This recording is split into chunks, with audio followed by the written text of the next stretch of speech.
धनवान कौन होता है? जो पराई स्त्री के भोगने की भावना का त्याग कर देता है, उसकी लक्ष्मी सुरक्षित हो जाती है। ध्यान दीजिए, जिसकी लक्ष्मी बढ़ती है तो कुमार्गगामी प्रवृत्तियों पर उतर जाता है।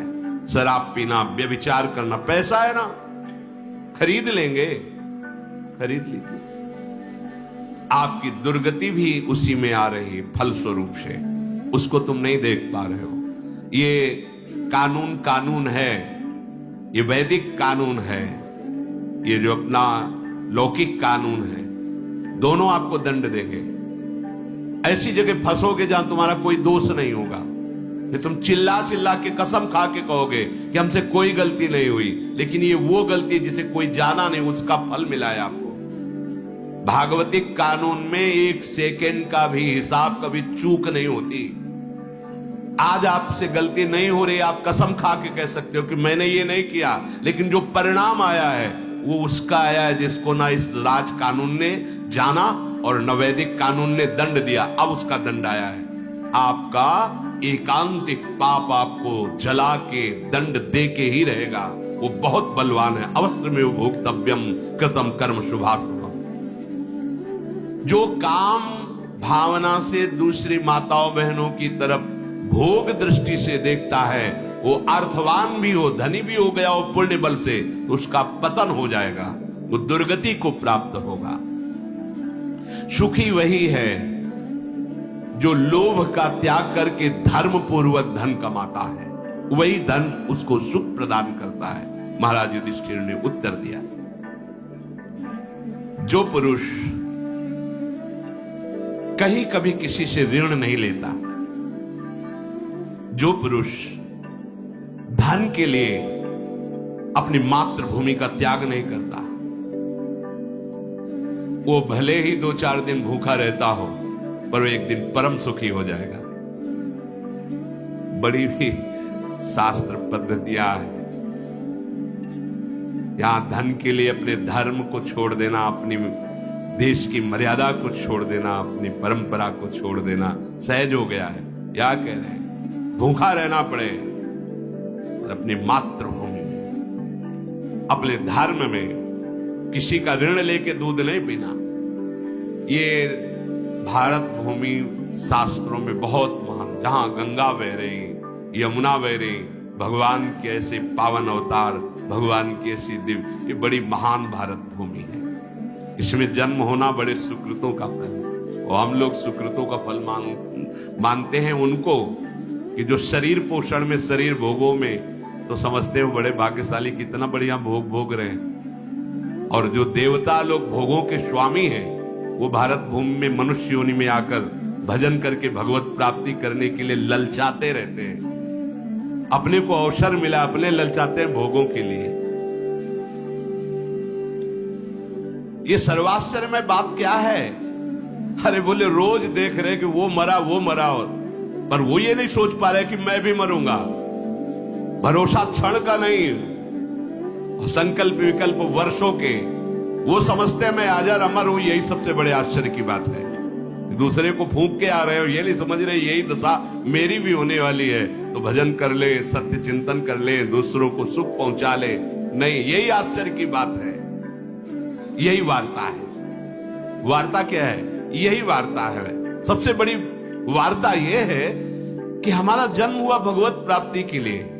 साल, ऋतु, महीना, दिन, रात, हमारी आयु घट रही है। हम बर्थडे मना रहे हैं, बैंड बजवा रहे हैं। 1 साल हम बढ़ गए, बढ़ नहीं गए, घट गए। जिस कार्य के लिए आए थे उधर तो तुम्हारी चित्त वृत्ति ही नहीं गई। बोले यही वार्ता है, यही वार्ता, यही समझना है, यही एकांतिक वार्ता समझनी है कि जिस लिए तुम आए वो तुम कर नहीं रहे हो, पर तुम्हारी आयु काल प्रतिपल नष्ट कर रहा है। रोज सूर्य उदय होकर के तुम्हारी आयु क्षीण हो रहा है, एक एक मिनट तुम्हारा कम हो रहा है, तुम्हें पता नहीं चल रहा। यही आश्चर्य की बात है। दूसरों को प्रवाहित करके दाह संस्कार करके आते हो, क्या तुमको ये नहीं पता कि तुम्हारी भी यही दशा होगी? तो यही दशा होगी तो क्या तुम्हारे साथ कुछ चलेगा? नहीं। तो फिर जो सत्य वस्तु के लिए आए हो उसको क्यों नहीं भजते, उसको क्यों नहीं प्राप्त करते? ये जो नास्तिक जन है किसी की भी बात नहीं मानते। ये जब विपत्ति में फंसते, दुर्गति, तब उस समय उनके पास समय नहीं होता आस्तिकता धारण करने का। अगर धारण कर ले तो उनका भी कल्याण हो जाए। इनमें मूर्खता की प्रधानता होती है। तो जो मूर्ख है वो नास्तिक है, जो नास्तिक है वो मूर्ख होगा। दोनों प्रश्नों का उत्तर। नास्तिक कहा कस्य उच्यते को मूर्खा, तो युधिष्ठिर जी ने कहा जो नास्तिक है वो मूर्ख है, जो मूर्ख है वो नास्तिक है। जन्म मरण संसार का कारण यही नास्तिकता, मूर्खता है। और काम जो हृदय की वासना है भोगने की, उसी का नाम काम है। और जो किसी की बढ़ोतरी देखकर जलता है, उसी का नाम मत्सरता है। अक्षयो नरकः केनो प्राप्तये भरतर्षभ एतन में पृच्छतः प्रश्नम तत्शीघ्रम वक्त मरहसी। तुरंत उत्तर दीजिए, अक्षय नरक किसको प्राप्त होता है? अक्षय माने कभी समाप्त न होने, बहुत काल तक नरक भोग किसको मिलता है? शीघ्र उत्तर दीजिए। ब्राह्मणम स्वयमाहुयो याचमानम मकिंचनम पश्चान्नास्ति यो ब्रूयात स्वक्षयम नरकम ब्रजेत। जो ब्रह्म ऋषि हैं, अकिंचन भक्त जन हैं, उनको जो कष्ट देता है, उनसे जो द्रोह करता है, और उनको जो ये कह के कि मैं आपको ये दूंगा और फिर नहीं देता है, उसे सो अक्षयम नरकम ब्रजेत, वो बहुत काल तक नरक की प्राप्ति करता है।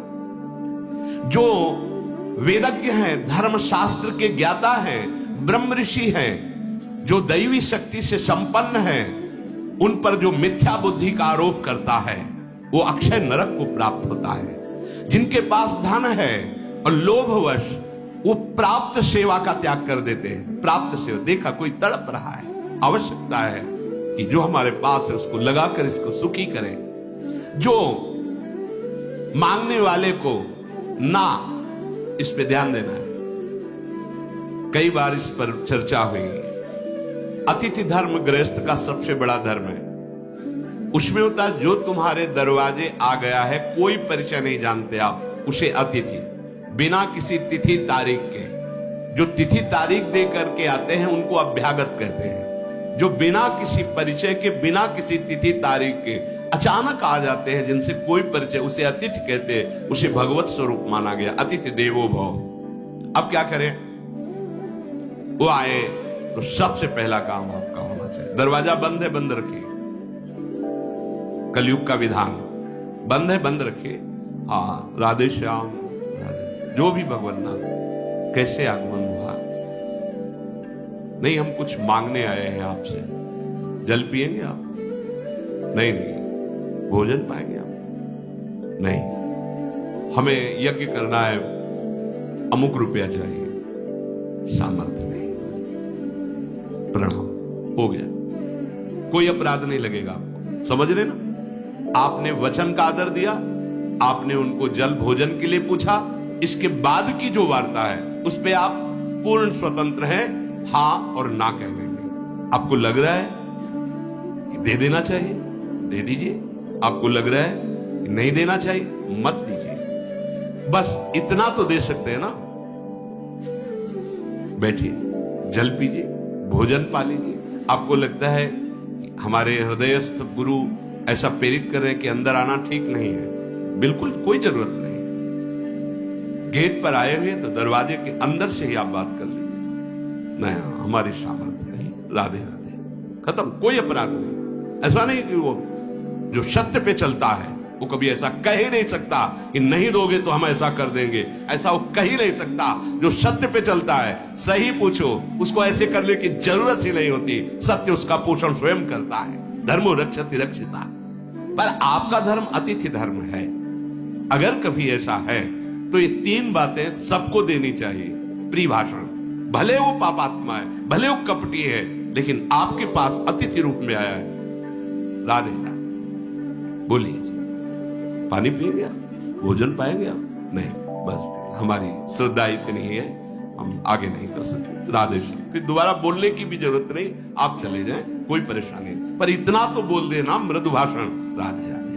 ऐसे किसी को रुद्र दृष्टि से देखना, कटु वचन बोलना, फिर वो आपके पुण्य ले जाएगा जो बड़ी मेहनत से मिलता है। जो पुण्य सुकृत है, अतिथि अगर ऐसे विमुख उसको अपमानित करके भगा दिया जाए तो तुम्हारे पुण्य चले जाए। एक शब्द केवल मृदु बोल दीजिए, भगवान नाम उच्चारण कर दीजिए और मैं असमर्थ हूं, बस खत्म खेल।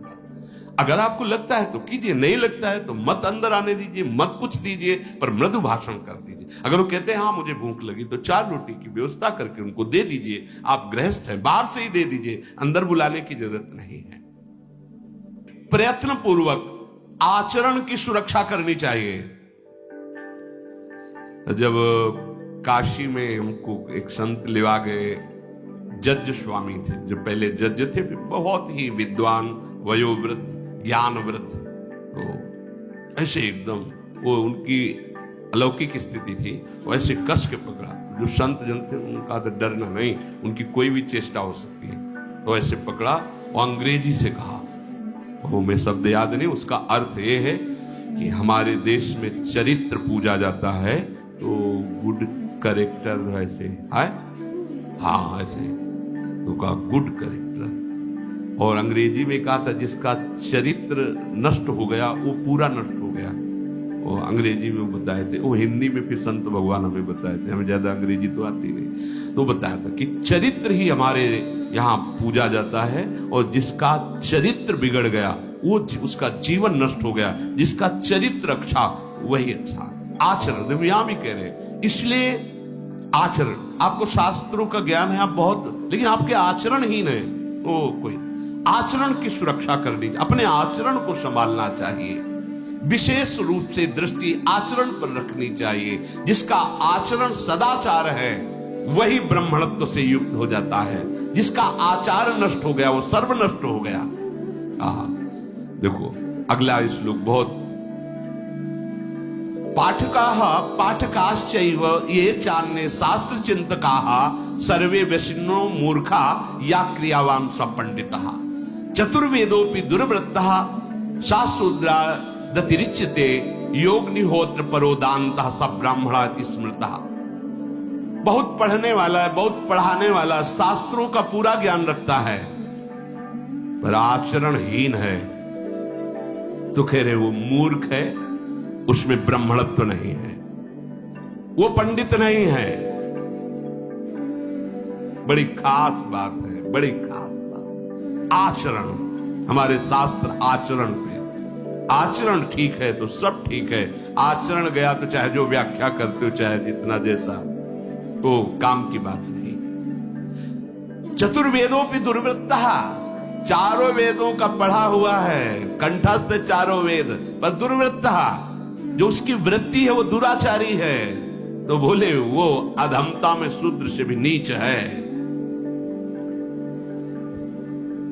जो शास्त्रोक्त आचरण का पालन करता है वही पंडित है, वही जितेंद्रिय है, उसी को कहा गया ब्राह्मणो इति स्मृतः, वही ब्राह्मण है। क्रोध करना ही सबसे बड़ा दुश्मन को पालना है, अपने हृदय में क्रोध को स्थान देना, अपना नाश करवा लेना है। क्रोध स्वयं की उपज नहीं है, ये काम की उपज है। अपनी मानी हुई मान्यता का जरा भी कहीं कोई हानि होते तो क्रोध आ जाता है। कामः संजायते क्रोधा, कामना की पूर्ति ना होने पर क्रोध का प्रादुर्भाव। आपको ऐसे चलना चाहिए, नहीं चल रहे तो गुस्सा आ जाएगी, क्रोध आ जाएगा, क्रोध नहीं आना चाहिए। क्रोध ही सबसे बड़ा मनुष्य का दुश्मन है। लोभो व्याधिरनंत कहा, धन का लोभ, भोगों का लोभ, वस्तुओं का लोभ, यही सबसे बड़ा रोग है, अनंत रोग है, मिटाना बहुत कठिन है। लोभ पास जेहि गल न बंधाया, सो नर तुम समान रघुराया। और किसी के भी प्राणों की रक्षा करना ये सबसे बड़ा दान है।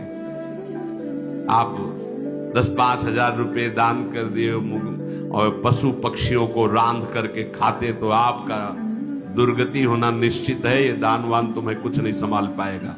सबसे बड़ा दान दूसरों के प्राण रक्षा करना, जरूरत पड़े तो अपने प्राण बलिदान कर दे, दूसरे के प्राण बचा ले। किसी भी जीव की हत्या करना, आप क्या समझते हैं? अलग अलग शास्त्र विधान है कि आपका भोजन ये है। देखो अपने लिए कितने सुंदर, 56 प्रकार के भोग बनते, 36 व्यंजन, कितने सुंदर सुंदर। आप पाइए, आपके लिए विधान किया गया है। लेकिन आप राक्षस तो है नहीं कि आप मांस खाएं, आप ये राक्षसी मदिरा पिए, व्यभिचार करें, ये आपके नहीं। आप मनुष्य हैं, आपके लिए व्यवस्था की गई है पाणी ग्रहण संस्कार। यदि तुम्हारे भाग्य में नहीं तो ब्रह्मचर्य का आश्रय लेकर तप पूर्वक जीवन व्यतीत कीजिए और भगवान को प्राप्त कीजिए। अगर गृहस्थ धर्म का सौभाग्य मिला है तो धर्म पूर्वक चलिए, एक पत्नी व्रत रखिए और भाव पूर्वक संतान उत्पन्न करके भगवत पूजा का भाव करते हुए आप गृहस्थ धर्म से भगवत प्राप्ति कीजिए। काह पंडिता, पंडित कौन है? पुमान गेयो नास्तिका कश्च उच्यते, को मूर्खः कश्च कामः स्यात् को मत्सर इति स्मृतः। हे युधिष्ठिर, पंडित किसको समझना चाहिए? नास्तिक किसे कहते हैं? मूर्ख कौन है? ये काम क्या है? और मत्सरता किसे कहते हैं? युधिष्ठिर जी ने कहा, धर्मज्ञ पंडितो गेयो, जिसको अपने धर्म का सम्यक ज्ञान है वही पंडित है। परम धर्म है सब में भगवत भाव। भगवान बता रहे पंडित कौन है। विद्या विनय संपन्ने ब्राह्मणे गविहस्तिनी स्वनीचय सुपाके चा पंडिता समदर्शिना। जो सब में भगवत भाव रखता है यही महान धर्म है, वही पंडित कहा गया है। जो सदैव सुकृतवान कर्मों में लगा रहता है, पवित्र कर्मों में, पुण्य कर्मों में लगा रहता है, उसकी कीर्ति भूतल में भी और अन्य लोकों में भी होती है। सही माने में वही पुरुष कहलाता है। पुरुष वही है जो यहां भी सब उसको क्या कैसा स्वभाव है, कैसे सबको सुख देते, कभी किसी को दुख नहीं, दूसरों के दुख को देखकर दुखी हो जाते हैं, उसके प्रति मंगल भावना। यहां भी यश, लोक में भी यश, वही पुरुषत्व है। ये पुरुषत्व नहीं कि दूसरे का अपहरण करना, दूसरे का धन छीनना, दूसरे को मार देना, दूसरे को कष्ट देना, इसे पुरुषत्व नहीं कहते। दूसरे सब आपको इस दृष्टि से देखें कि वाह धन्य है इनका जीवन, जो दूसरों को सुख पहुंचाते हैं मन से, वचन से, कर्म से, वही पुरुषत्व है।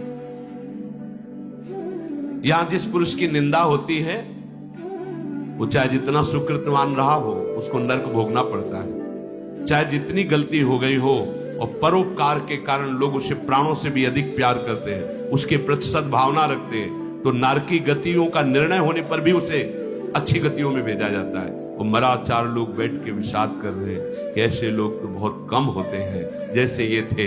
वो बात सदगति का कारण।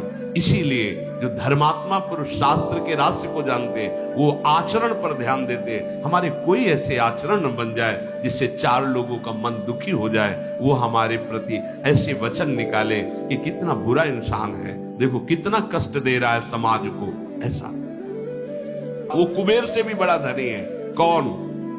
जिसका भूत, वर्तमान, भविष्य तीनों में कोई अमंगल कार्य नहीं, कोई पाप आचरण नहीं, मन शांत, प्रसन्न चित्त है, सदा योग युक्त है। योग चित्तवृत्ति प्रभु में सबसे बड़ा धनी वही है। कौन? जो भगवत चिंतन करते हुए भगवान के भरोसे शांत चित्त है, कोई पापाचरण नहीं करता, वही प्रसन्न रहता है, यही सबसे बड़ा धनी है। और दम, मन का दमन करना ही दम कहलाता है। और निंदा, स्तुति, मान, अपमान, इनमें समान रहना ही क्षमा कहा गया है। क्षमा का स्वरूप क्या है? कोई निंदा करे तो आपके अंदर जलन नहीं होनी चाहिए, सम्मान करे तो आपके अंदर आनंद की गुदगुदी नहीं होनी चाहिए, हर्ष की। हमारा नहीं, अगर ऐसा है तो अभी क्षमा जागृत नहीं हुई। किसी भी द्वंद्व से कोई भी अंदर हलचल ना होना, युधिष्ठिर जी कहते हैं, इसे क्षमा कहते हैं। लज्जा, जो कार्य नहीं करना चाहिए उस कार्य को नहीं करना है, उसके सोचने में हमारा हृदय संकुचित हो जाए, उसे लज्जा कहते हैं। आज इसका पूर्ण रूप से नाश हो रहा है, लज्जा का तो नाश ही हो रहा है। जब अपने हृदय में धन का लोभ, भोगों का लोभ बढ़ जाता है तो सत मित्रों की सलाह कड़वी लगने लगती है। प्रश्न था कि सतमित्रों का त्याग किस लिए कर दिया जाता है? तो बोले जब अंदर हमारे लोभ प्रवृत्ति बढ़ती है, दूषित प्रवृत्ति बढ़ती है और सतमित्र कोई सलाह देता है तो शत्रु लगने लगता है, फिर उसका त्याग कर देते हैं। स्वर्ग में इसलिए नहीं जाते कि भोगाशक्ति के कारण उनका मन मलिन हो जाता है, इसलिए वो स्वर्ग में जाने की योग्यता खो देते हैं।